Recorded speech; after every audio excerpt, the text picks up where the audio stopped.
itong present na Senado natin, itong pinaka-nakakahiyang Senado sa lahat. Pinaka-nakakahiya. Embarrassing. This is an embarrassment. The Senate President we have is an embarrassment.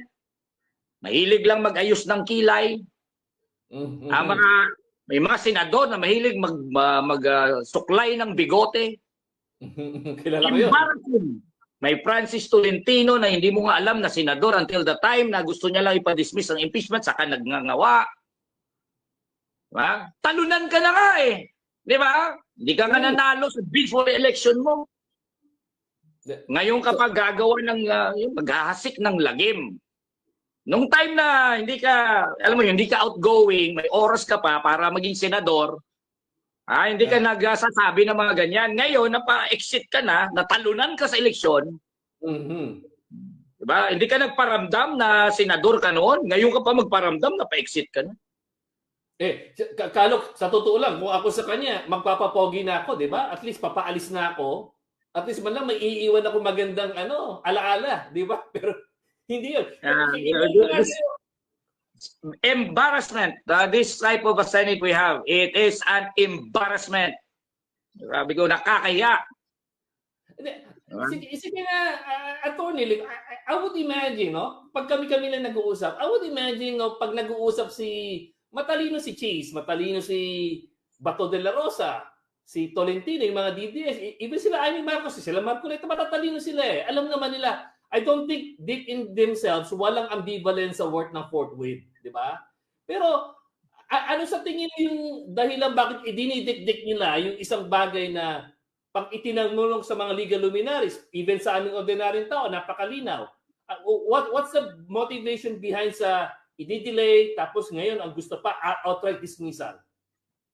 Makapal lang talaga mukha nila. Yung sarili nilang pag-delay, gagamitin nilang ground. Tingnan mo to, Agua, nakakatawa.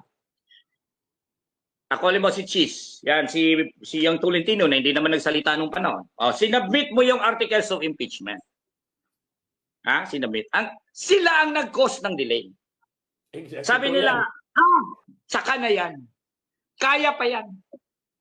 Hintayin natin after the elections. At tayo naman, demand tayo ng demand, di ba? Anong ginagawa ninyo? Bakit nyo dinidelay? Dapat nagtatrial na kayo. Sabi hindi. Sila itong sila Tolentino. Yan si Cheese, yan. Si Tolentino na hindi nagsasalita nung dinidelay yan. O di ngayon, na-delay na nila. Diba? Na-delay na nila. Then after that, nung na-delay na nila, gagamitin nila yung sariling delay na nilikha nila at sasabihin nila, ay, hindi na pala pwedeng i-trial yan nung yung bagong Congress. Hindi na pwede. Hindi na pwede. Dapat itong outgoing Congress mag-trial. Di sira ulo, di ba? Totoo. Anong tawag sa mga yon? Di ba? Ang kakapal na mukha nyo. Exactly. Kayo ang nag-cause ng very circumstance, yung delay na yan, na ngayon ginagamit nyo para i-justify ang pinopropose ninyong course of action. Exactly. Which is really to kill the impeachment process. Di ba? Kung hindi ka ba naman, di ba?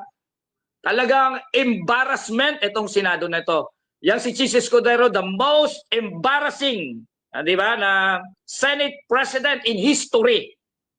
Imaginin mo, sinet up mo ang sariling delay kung saan ngayon ikaw ay alam mo yun, harapang panggagago sa taong bayan. Totoo yan. Di ba?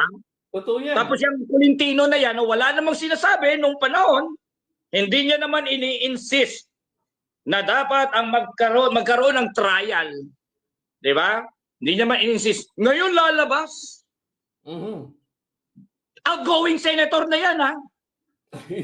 Natalo sa eleksyon. Dati, nung may time pa siya maging magpakatotoong senador, wala siyang sinasabi. So, simple, gaguhan. Itong Senado nito, mga salamangkero, Senado na puno ng salamangkero, they don't have any honor and dignity at all. Diba? Embarrassing Senate.